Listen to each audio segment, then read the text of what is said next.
Greetings, and thank you for joining the Capstone Group for this important Zoom event. Before we get to our main presentation, a bit about the Capstone Group. We were founded in August of 2018, inspired by the Howard University student protests that took place earlier that year. We are a dynamic collaborative of Howard University alumni, faculty, students, staff, and community that proactively address issues relevant to the Howard University community. We provide an empowering platform to exchange ideas and experiences to affect positive change. Now, sit back and enjoy the presentation, and remember to subscribe to our YouTube channel.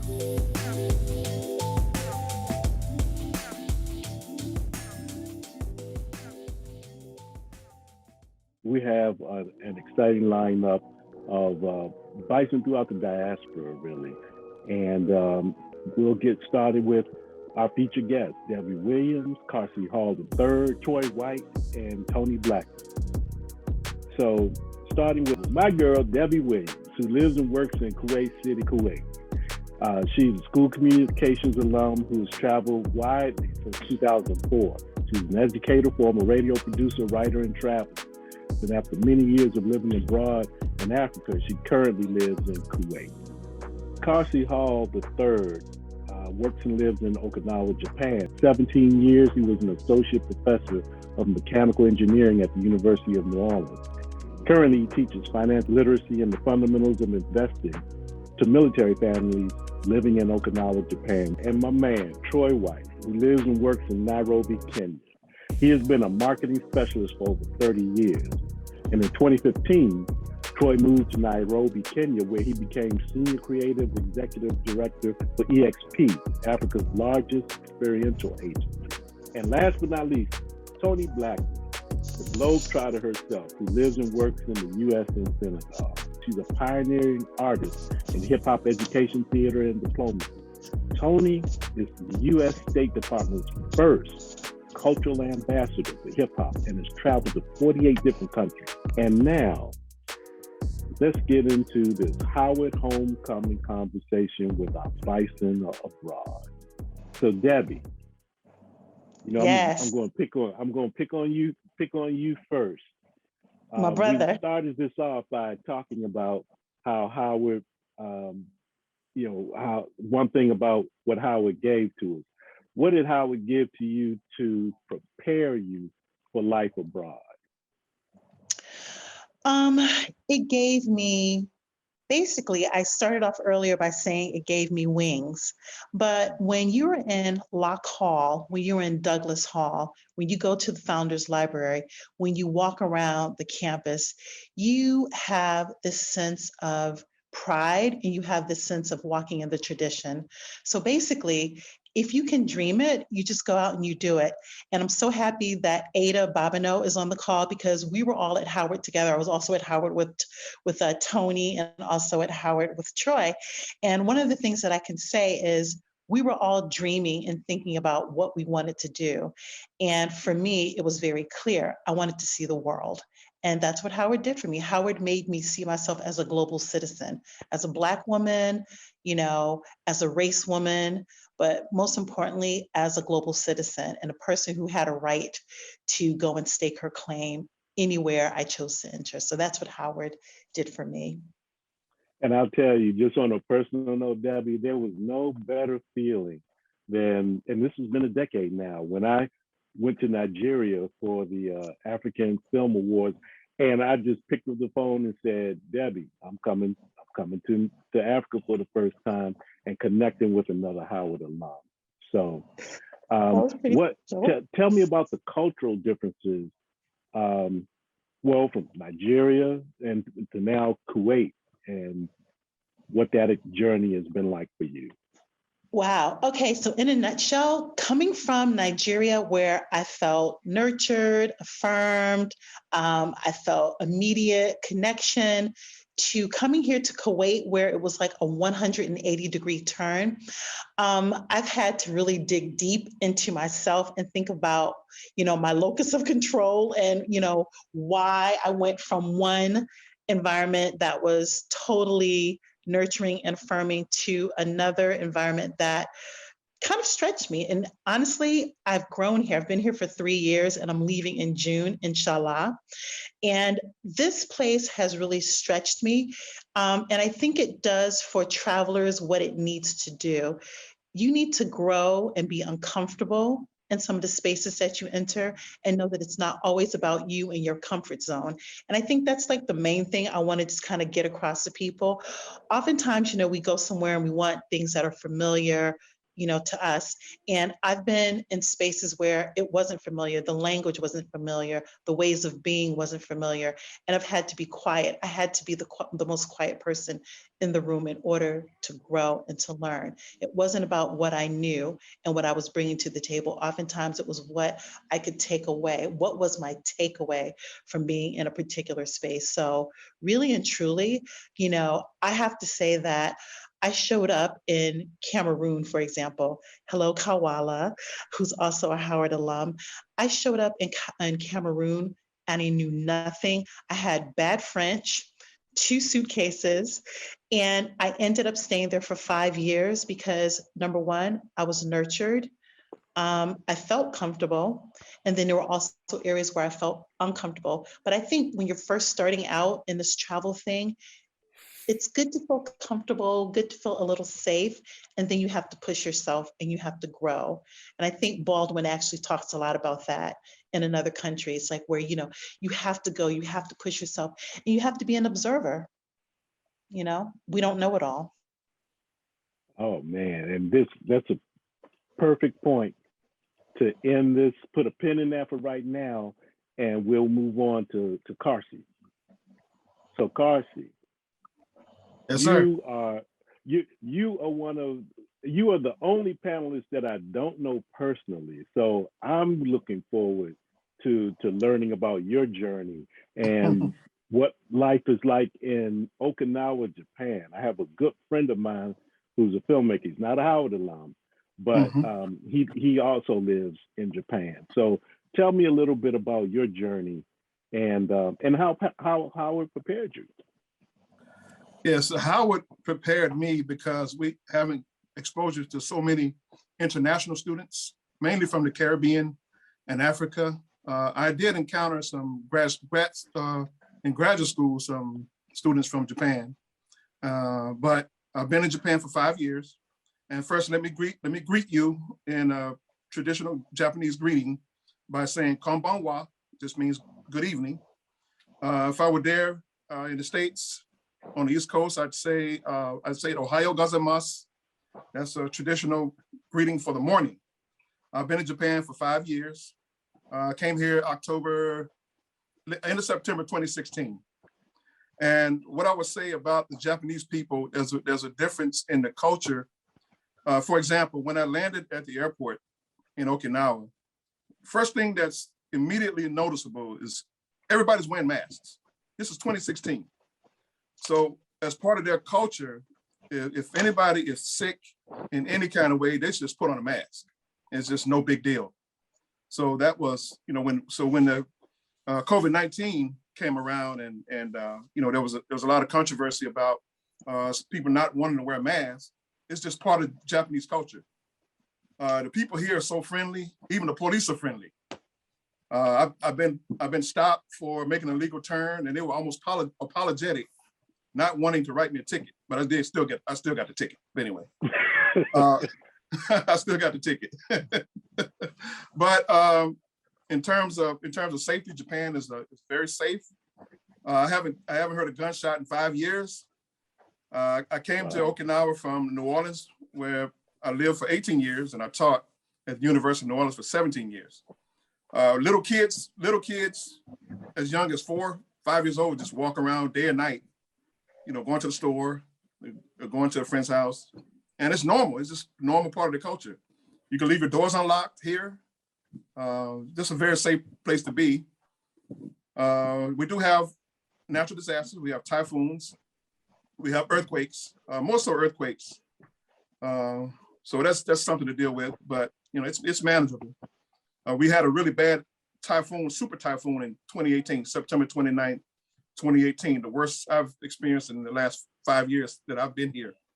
And it was rough. However, the Japanese mindset is they build their structures to last through anything, through super typhoons, through earthquakes.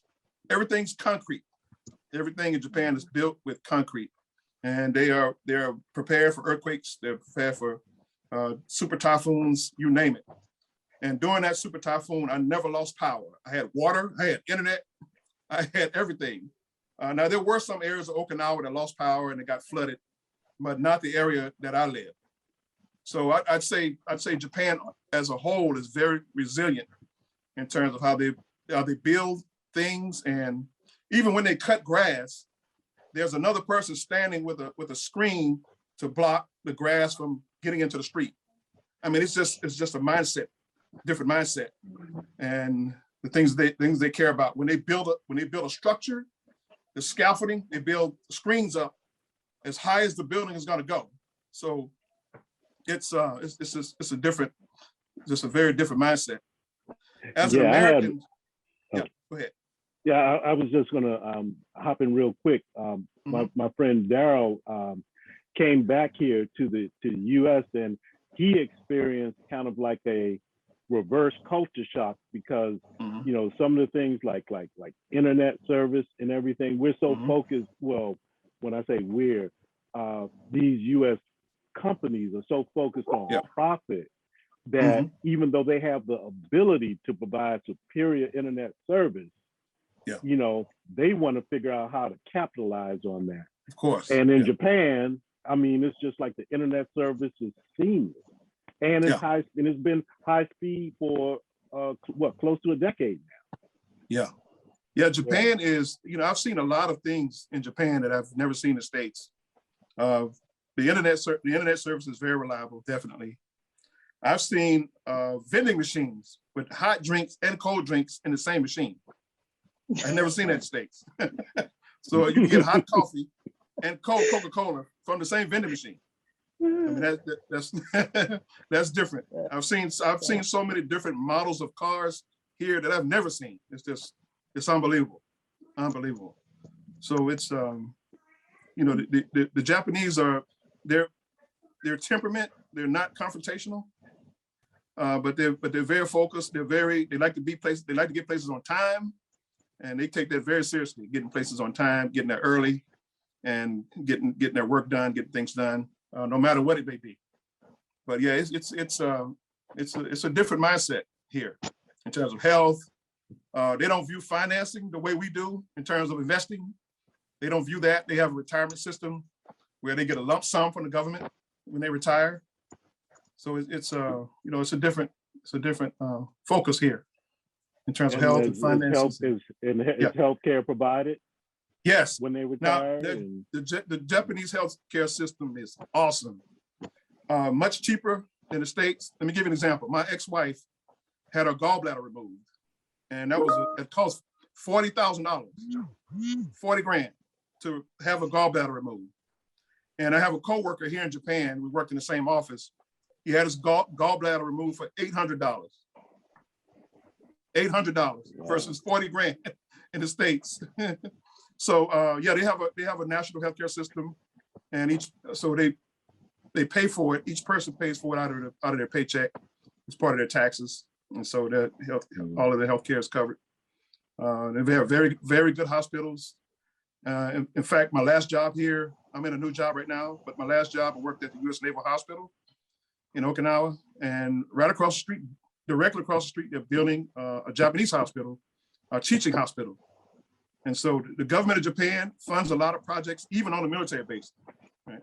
So all the work that I do supports the Marine Corps and the Navy. And so the government of Japan, they foot a lot of the financing for the buildings that are constructed on base and off the bases. Wow, so there's always a lot of construction activity going on here. A lot. Yeah. That reminds me a lot of Cuba when I visited, because they had converted a military base into a hospital there. And so mindset and values, you know, plays a huge role. in the society. And I mean, you judge a society by how they treat the most vulnerable, the very young and the very old. Absolutely. So that's a great point for us to move on, because we're going to get into a more general discussion with all of you all. But now let's move on to my man, Troy White, Philly native, Philly transplant in Nairobi. Troy, tell us a little bit about your journey and just some of the differences and how Howard has prepared you to adapt to life in Kenya. First of all, God bless all you guys on here and all you guys that I've known since damn near 84. And it's just really good to see so many beautiful, familiar faces on here. I always say Nairobi. I've been to 8 other countries on the continent of Africa. And I like to say that Nairobi is kind of like, I call it Africa light, meaning as an American, when you land here, everyone speaks English. They've got unbelievable restaurants, hotels, clubs, bars. The internet is like the best around. The Wi-Fi is everywhere. It's a pretty high-tech city. The roads aren't the best. It has the best weather to me in the world. Always tell Americans it's like San Diego, but better. There is no humidity. Even in the summertime, it might get up to maybe the most. And then at night it'll dip down to like 60. So when I tell my friends in the States that I've never had an air conditioner in my house, in any of the houses or nice apartments that I've stayed in, you don't need an air conditioner in Nairobi, Kenya. It's totally unnecessary because the altitude that it's at, it's actually higher than Denver. So because of such a high altitude, there's always a nice little constant breeze. And it's just a nice, cool spot. Never gets too hot and there's no humidity. The other good thing about Nairobi is that you're a 45-minute flight to some of the best beaches in the world.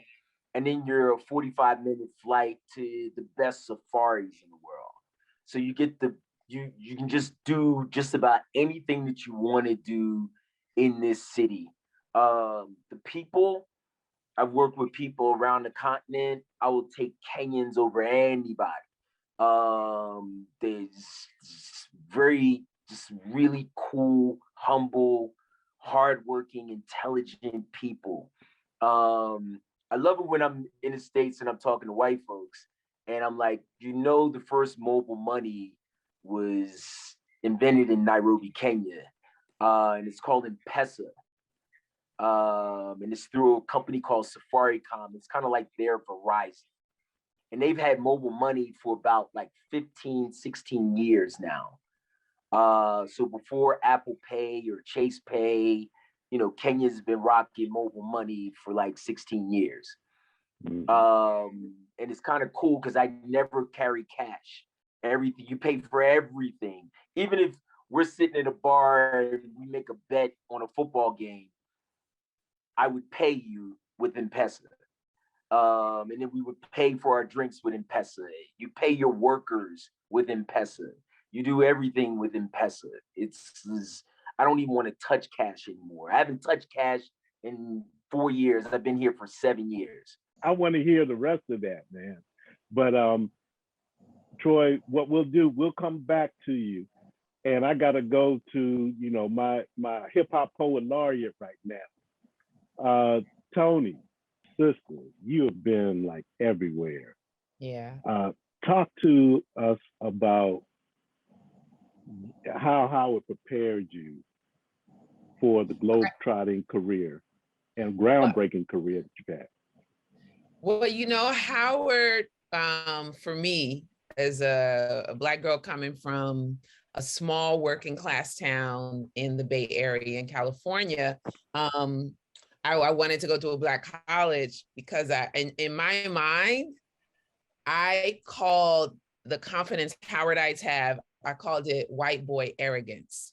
because I had, until I went to Howard, I had never been exposed to a collective community of confident Black people. It was almost like, it was very foreign to me. And I think someone spoke about the confidence, and I can't remember who it was.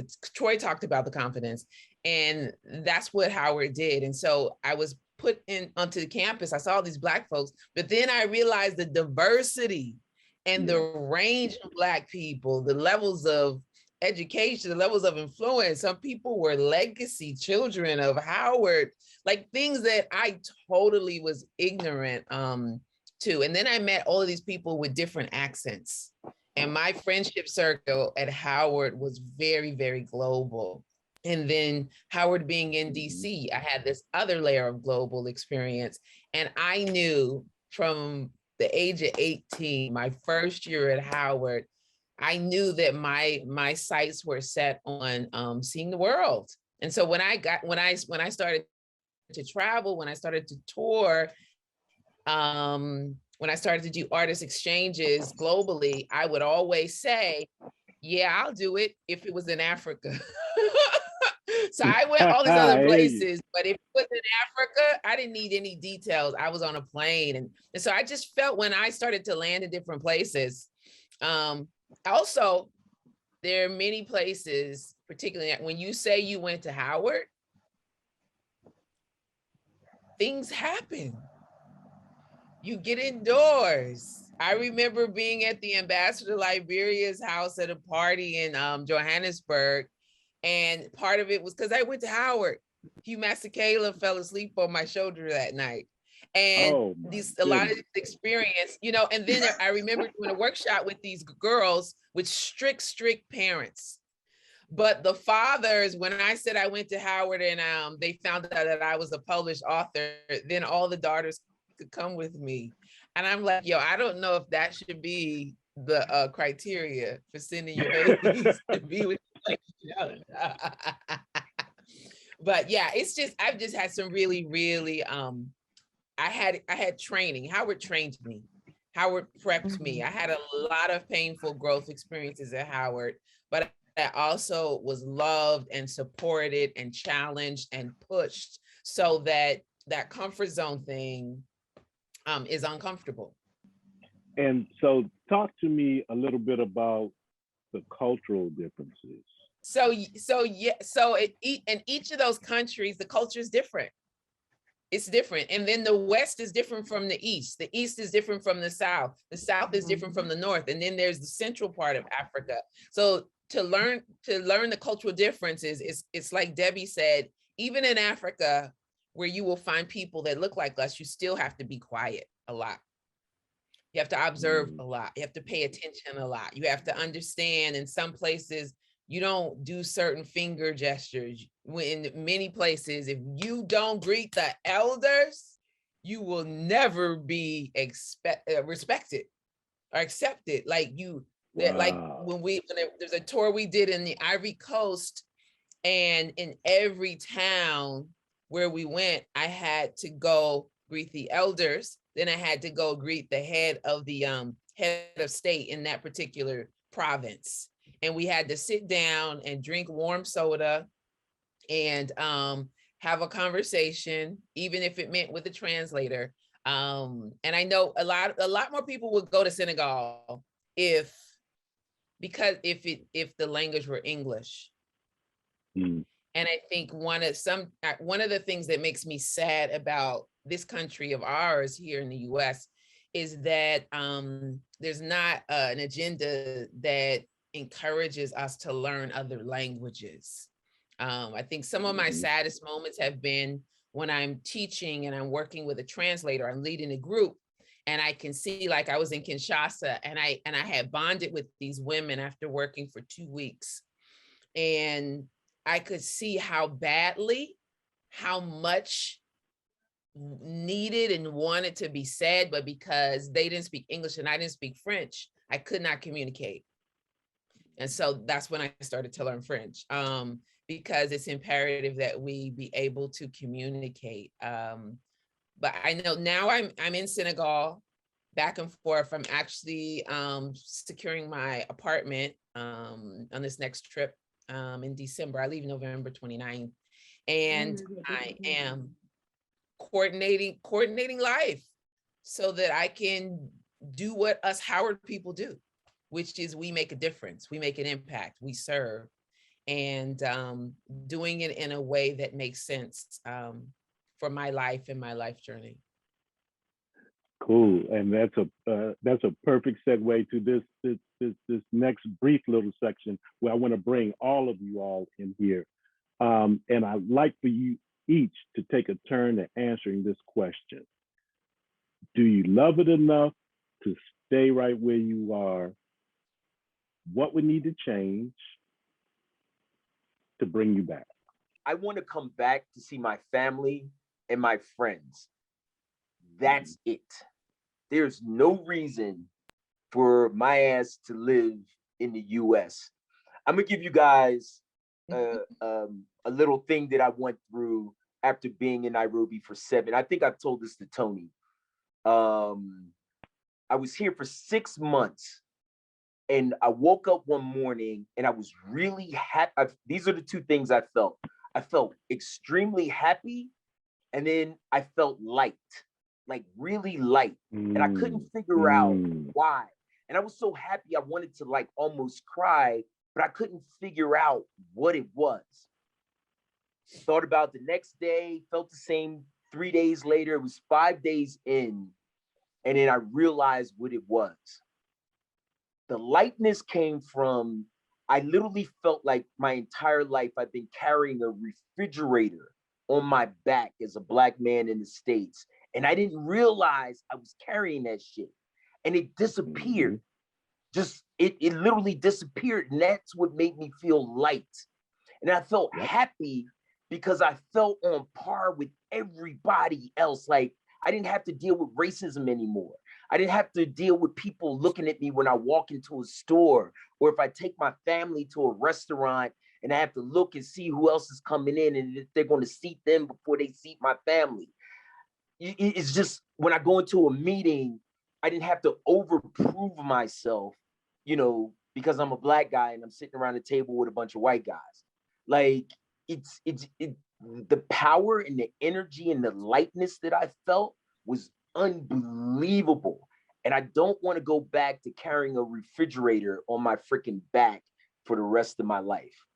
I hear that, Troy. And you know what? Back in the day, when I think about my our African classmates, what we mistook as arrogance was that level of confidence. Yeah. And how they walked in the world. Mm-hmm. Yeah. Yes. So Tony, because they didn't have to deal with that crap. Yeah. So Tony, hop in next. Then Debbie, then Carsie. Would I? I'm on a mission, and my goal is to not have to only come back for business. Really, I am figuring out how to set up my life so that I'm a dual continental woman, but with minimal time on this North American continent, which is why I'm already going back, which is why I'm setting up my life. And I just believe that what Troy said, it don't matter what country I'm in, the lightness happens. There's something about, for me, when my feet are on the soil, it's I don't know if it's a refrigerator, but I've called it bricks. The bricks just come off. And Africa is imperfect. Africa is flawed. You will go to some places where some of the people have this, the grass is greener on the other side mentality, and can be quite cynical. And so, but then that comes your responsibility to shed light on what America really is, so that they know and understand. I've introduced some of the mentees in my life to documentaries and videos and history they had no knowledge of. And so, I know for me, the lightness that Troy speaks to, that's why I experience. People always ask me, why do you glow so much? Or you just look so happy when you're in Africa? And it has nothing to do with happiness. It's lightness of being. How about that? How about that? So Debbie, you want to hop in? Carsie and I have a similar start in life. We both started life in Mississippi. I started life in Richmond, Mississippi with my grandmother. And then I would say to have come from Mississippi through Stamford, Connecticut, through Washington, D.C. to Howard, to sleep under an African sky, to have eaten jama jama in Bamenda, to have been in, Abuja at, the National Assembly, to have been, to have been in Cape Point, the lowest point in Africa. It's a lightness. It's the wings. It's the wings. And it's knowing that you have the right to just be who you are. You're not that, menacing Black man, that Troy alluded to, who's waiting for the other shoe to drop to be disrespected. You're not, this Black woman who's a stereotype. You are who you are. You are who you are. And that's the gift of Howard. That is the hope and the dream of the slave, so that we, their, descendants can go and enter places and hold our back up straight. Isabel Wilkerson wrote beautifully in The Warmth of Other Suns, just about how people, left the South to go just to live, just to try and live, just to try and have dignity. And that's what I feel. So would I come back? Not really. I don't have to. What do I have in America? I have people that I love.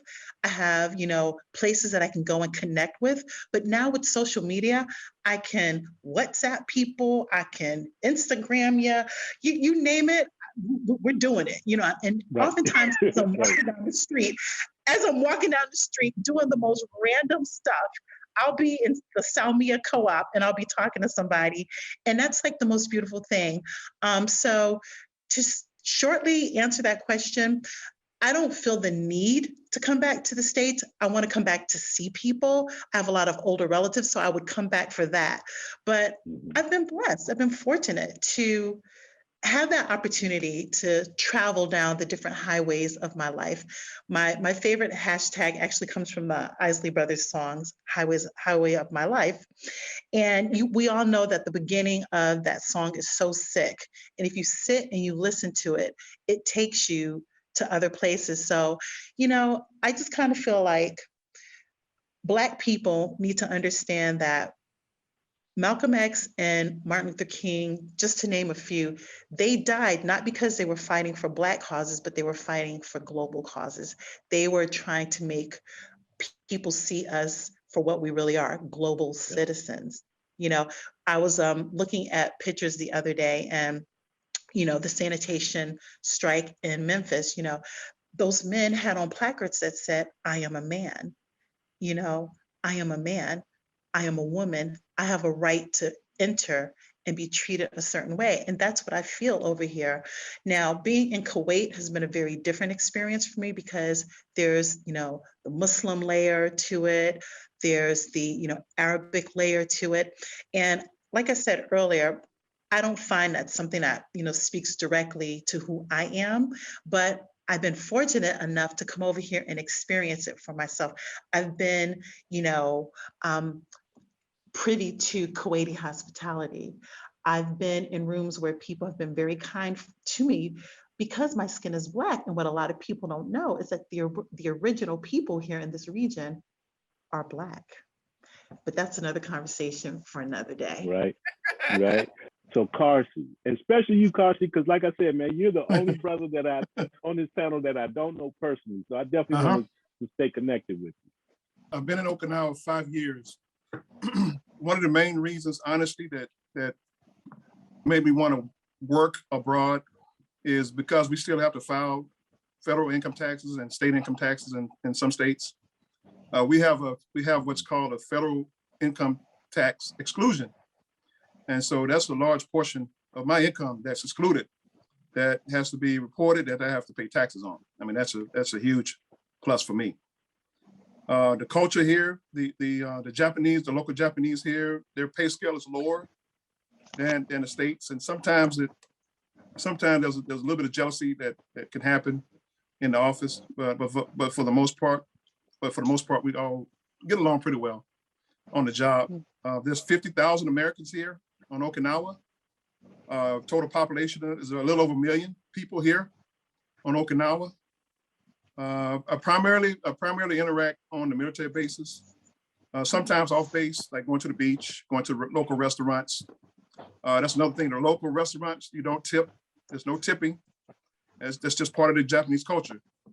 They consider it offensive if you leave a tip in restaurants, and so another cultural shift. And like I said earlier, the Japanese people are very friendly. The thing that keeps me here also is low crime, of course. Like I said, I haven't heard a gunshot in 5 years. We don't have murders. We don't have gunshots. We don't have burglaries. We don't have robberies. We don't have carjacking. We don't have home invasions, any of that stuff. Like I said, we can leave our doors unlocked, our car doors, our house doors, apartment doors. We can leave all that stuff unlocked, day or night. And you've probably heard stories about Japan being one of the safest countries on earth. And coming from New Orleans, we had all of that stuff every night, every day, every night on the news.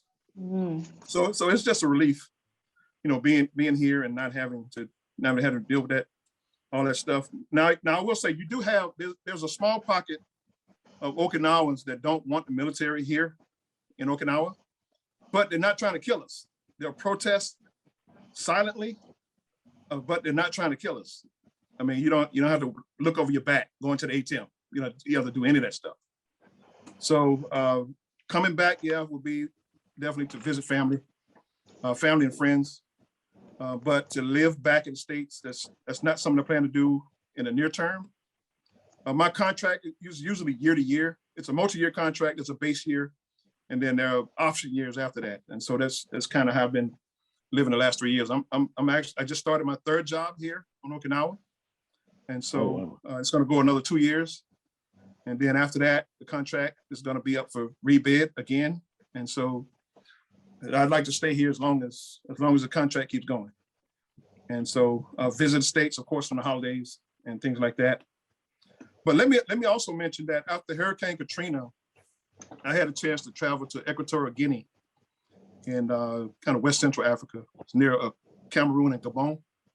And to my knowledge, it's one of the only African countries colonized by the Spanish. And so that was very, very eye-opening. Very eye-opening trip. The people were warm and welcoming and friendly. It was just an awesome experience traveling to the mainland. That's the only African country I've visited, and I look forward to going back again because I have some friends that made some friends while I was there, and we still keep in touch. And my time at Howard, I met a lot of people from different African countries. You name it. Senegal, Cote d'Ivoire, Nigeria, Ghana, South Africa, Botswana, Sierra Leone, you name it. I have friends that I've met at Howard, and some of which I still keep in touch with. So there's a strong connection with me and the continent in terms of people that I know there, people that live and work there, people who grew up there on the continent. And so I definitely look forward to returning one day. But for now, Japan is it for now. We're going to slide right into the questions from our president, Saquon Shaw. What is one thing each of you learned about yourself while being abroad? I love that question. I've learned about myself, perseverance.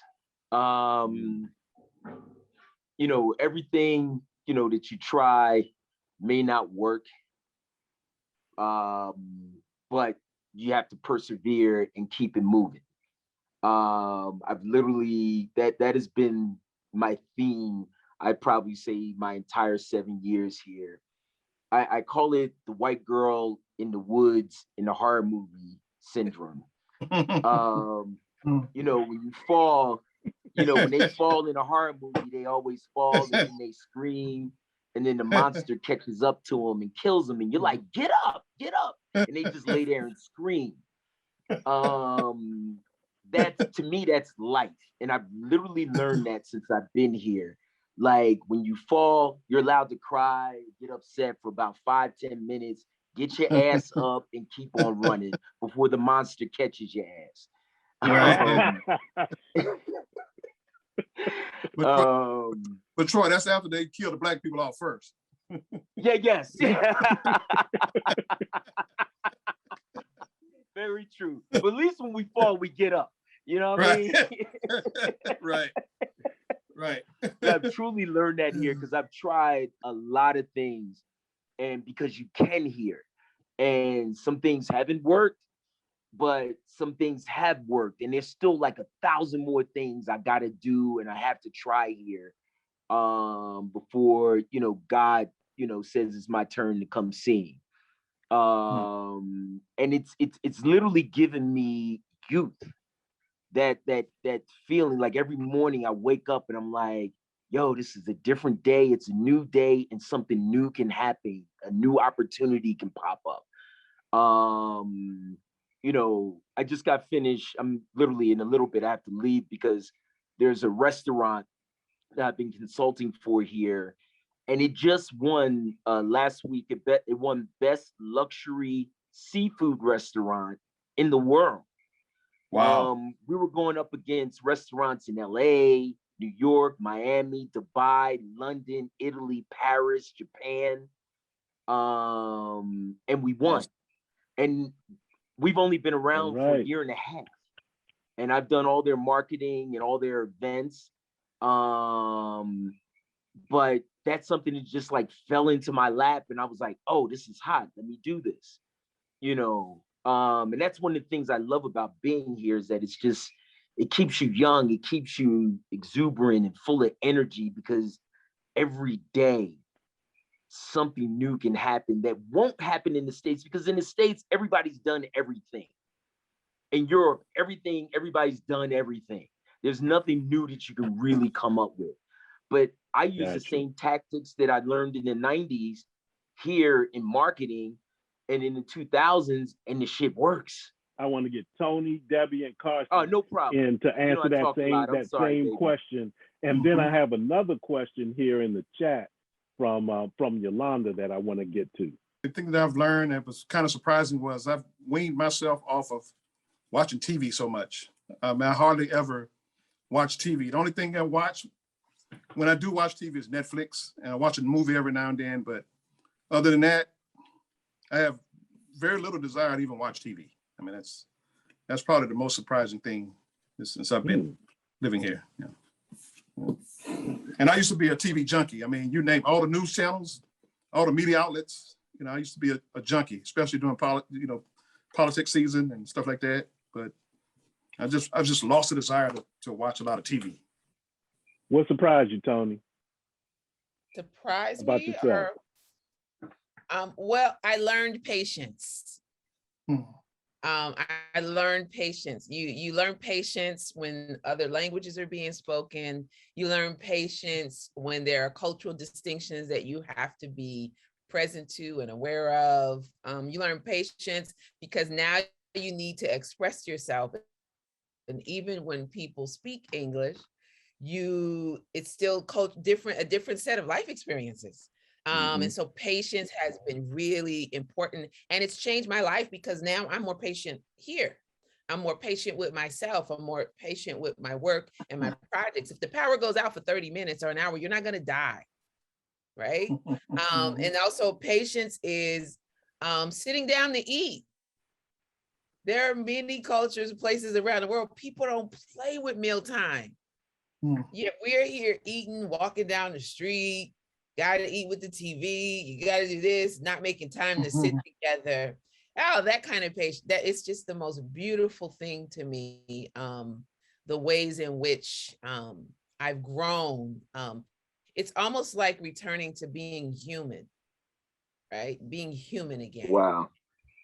Yeah. You said a word there, girl. You said a word there. Debbie. I'm going to jump in on what Tony and Troy said, and I'm going to add to it. It's the whole piece about being resilient. I learned that I can pivot on a dime. I can get it done. And, I knew I had skills, but I didn't know I had people skills. And the whole piece about human relations, Tony is so right. You eat together, you go and visit someone, you don't call people and say, I'm coming over. You show up. You show up and you are welcome. You're going to get something to drink. You're going to get something to eat. You're actually going to sit and talk with people, and they'll be happy that you came. So I think the thing that surprised me the most is, especially in Africa, I've been to about 20 something countries. I learned what grace really looks like. I would say that. Also, too, I learned that you're richer for the experiences that you have. It's like you learn something every day. Like every day you learn something new, and you're humbled by it. And you really are just like, there's a person on this call. There are two people on this call. I don't know if Kawala is still here, but I will publicly give her credit for basically being the reason why when I showed up in 2004. So someone said, speak about what grace is. Don't make me cry on this call, okay? Don't make me. Let me tell you what grace is like. There are two people on this call who know. Ada Bobineau knows because she's my sister, and Kawala knows because she's also my sister. I showed up in Cameroon, as I said earlier. It's my first place that I spent an extended amount of time, 5 years on the ground. Real bad French, less than $1,000, 2 suitcases. I was broken and defeated because of a lot of things that happened and a lot of bad decisions that I had made. Let's fast forward to 5 years on the ground, learning how to, my French still sucks, but that's another story, but learning how to go to people's houses, listen, eat, be humble, learn. You're not the star of the show. Sit down. It's like the elders in the South used to tell us, go somewhere and sit down. Go somewhere and learn and listen. Keep your eyes open. And I did that. And I was able to get stronger, rebuild, regroup. What none of us have talked about here right now is when you go over to Africa, make sure you can support yourself. Make sure that you have your own independent source of money, whether you're working at a school or you're doing something else.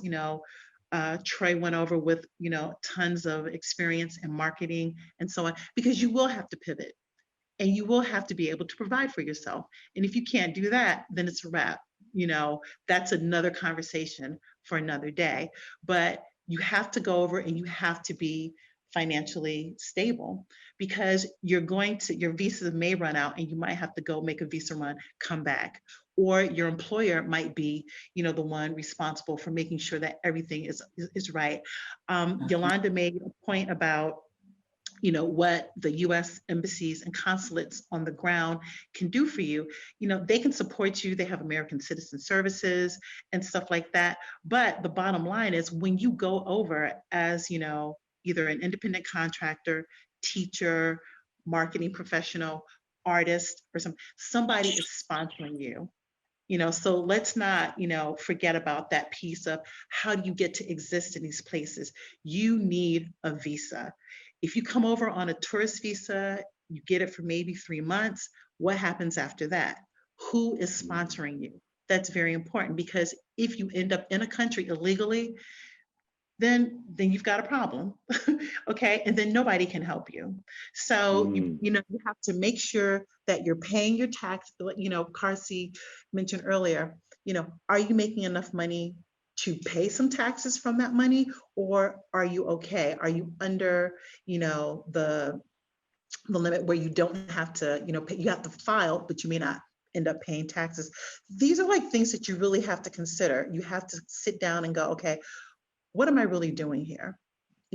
because at first, as an African American, you'll be kumbaya, you go over to Africa, you're so happy to be, there. Like, for example, my first trip to Nigeria, there's this really funny story about, how I was just so enthusiastic and I'm waiting for, like drums, because when I'd gone to Jamaica the year before, it's tourist trap, they're playing, drums and singing at the airport. So I get off the plane in Nigeria and I'm thinking it's the same thing. And Sowande, you already know what's up.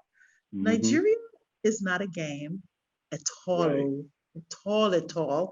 So, my entry into Cameroon was way different from my entry into Nigeria.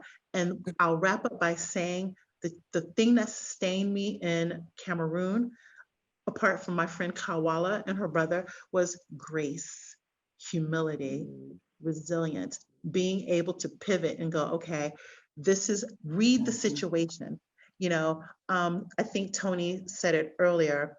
Every country has its political issues, okay, real political issues that you need to understand what is happening on the ground and how things work out.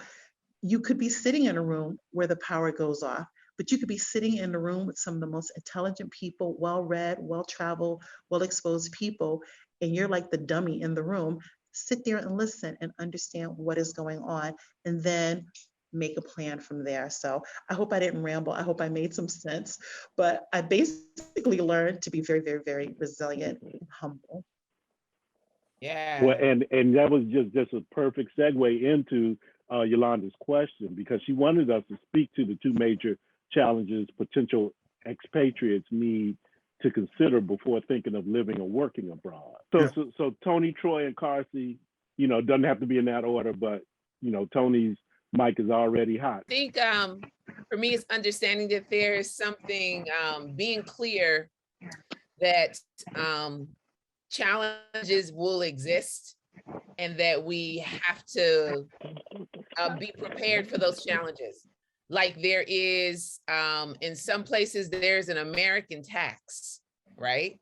And so how do you move about in this place, particularly in Black countries and African countries, where because you're American, the expectation is that not only will you pay more, you want to pay more, because of the glorious rap videos that display our wealth and our prosperity. And so it's learning how to navigate that, how to not take it personally, and that sometimes you become an educator, and how do you, in diplomatic ways, educate people as to what reality really looks like and feels like, and asking conversations, initiating conversations by asking questions, as opposed to being defensive and judgmental. So that was a big thing for me. The second thing was the importance of having allies, the importance of choosing your family,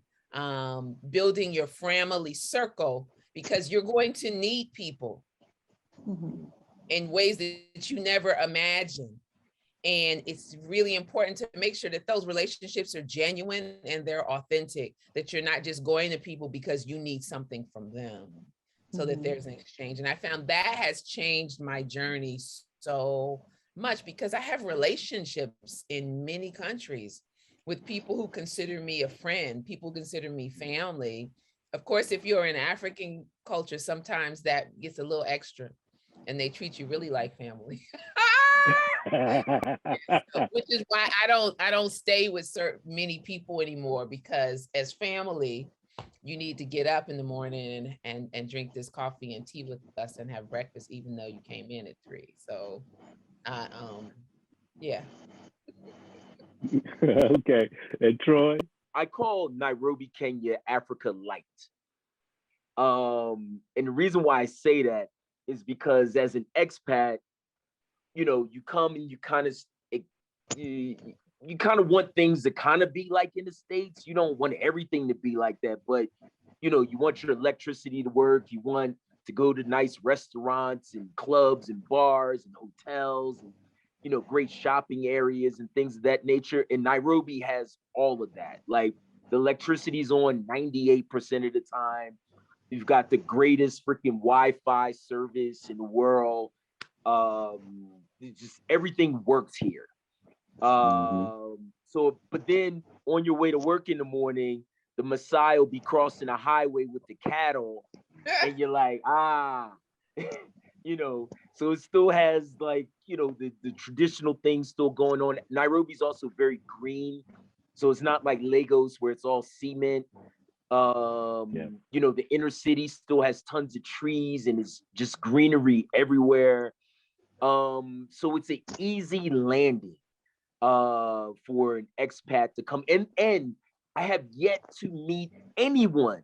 I don't care if I was on a safari and I was talking to the Maasai or in the hoods in the slums in Kibera. Everyone speaks English. Everyone. It's their second language. Swahili's one, English is two. My gardener spoke 7 languages. I think Tony was talking about that, about, you know, languages. The lady that cooked and cleaned for me, she spoke 6 languages. I only speak English. I'm the dumb, ignorant American, you know. But everyone speaks English and they speak it very well, like very well. You know, when I'm in Lagos, when they're speaking English, I'm like, what'd you say?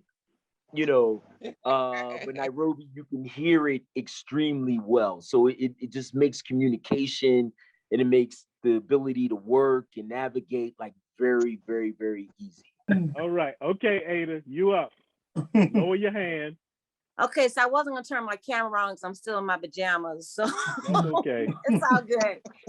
All right. This conversation does my heart well. I am so proud of all of you all. Awesome. I mean, I've had the luxury and the ability to travel to different places, and it's been nice. I love going in and out, but to actually stay and make home is amazing to me. And I want to come visit all of you all. So I'm gonna take your numbers, information down, all bucket list items. But my question is, I want you to speak to, one, did you ever imagine that you would have this life abroad? Because here there's so much hustle and bustle. Every goddamn day you're like stressed, trying to make the mark, trying to work, trying to do stuff. It's just, and I'm looking at my daughter now who's trying to maneuver her way through life, and she wants to be abroad. She wants to, you know, with her kids and everything, but it's just, how do you get there? Especially if you didn't imagine yourself there. How do you get there? And to this point in your life where you just trash US and somehow make your way to where you are, because it's hard as hell.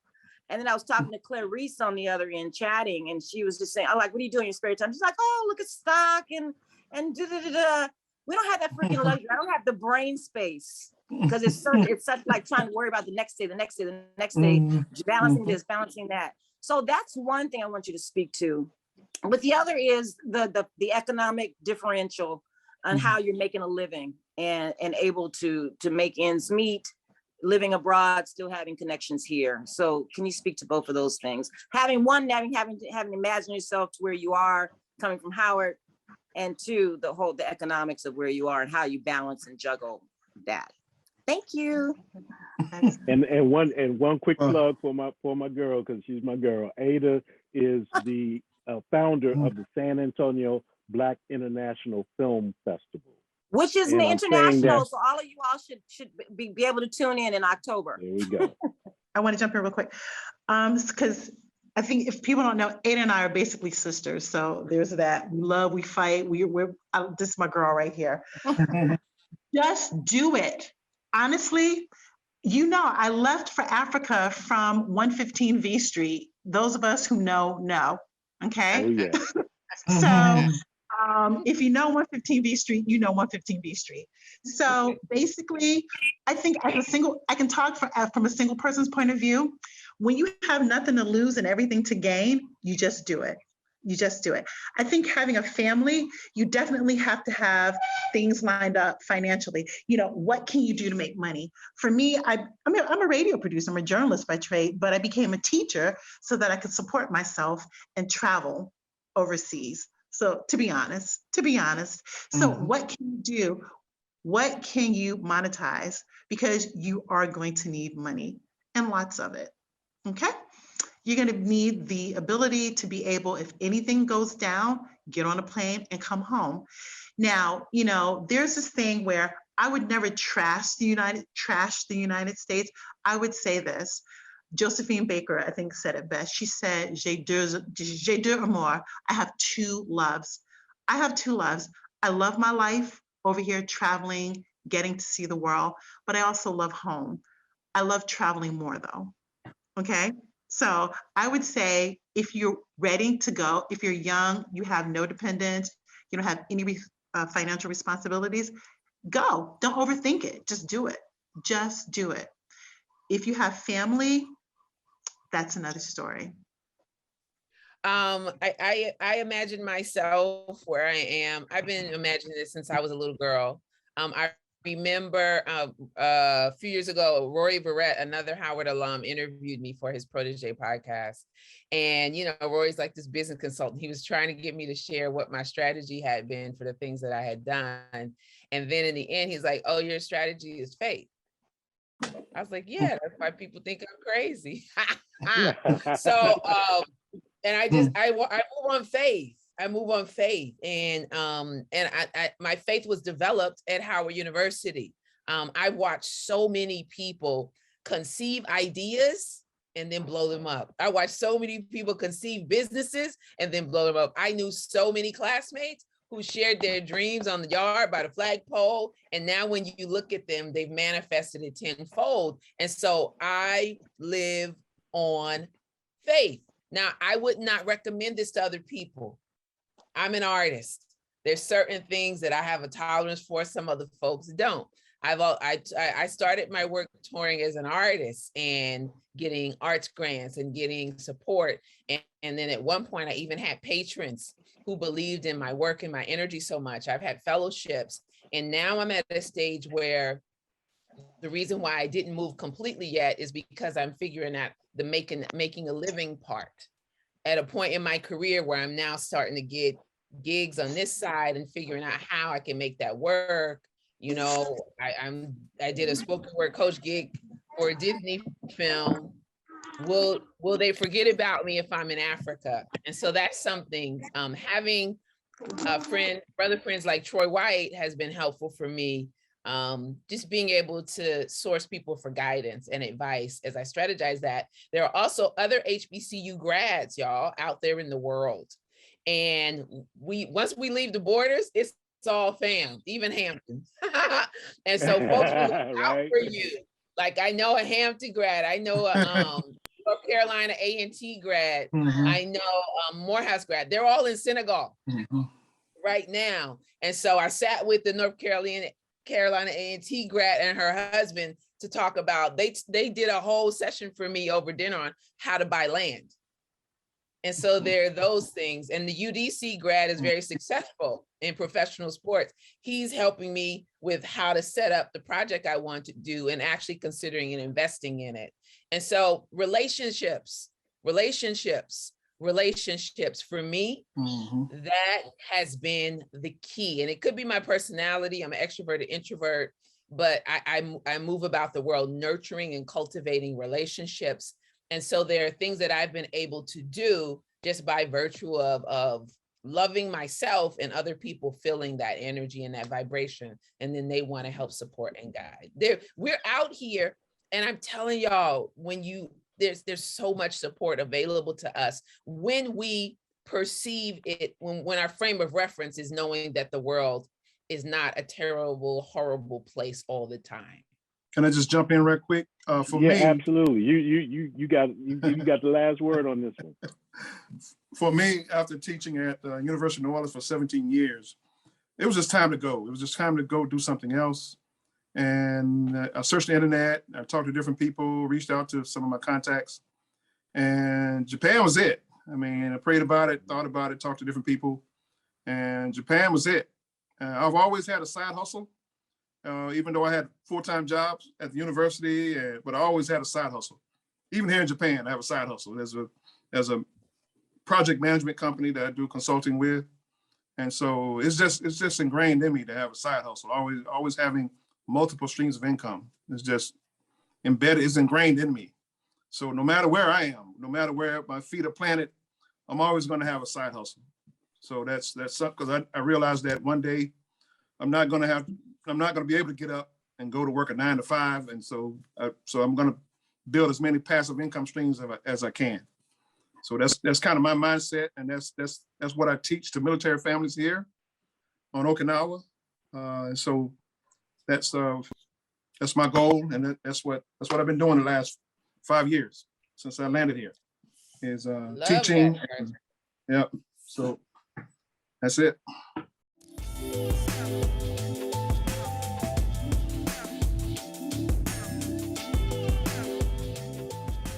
Well, that's it for our event. We hope you've enjoyed it. If you'd like to become a member of the Capstone Group or make a donation to our scholarship fund, click on the link below. Take good care and enjoy.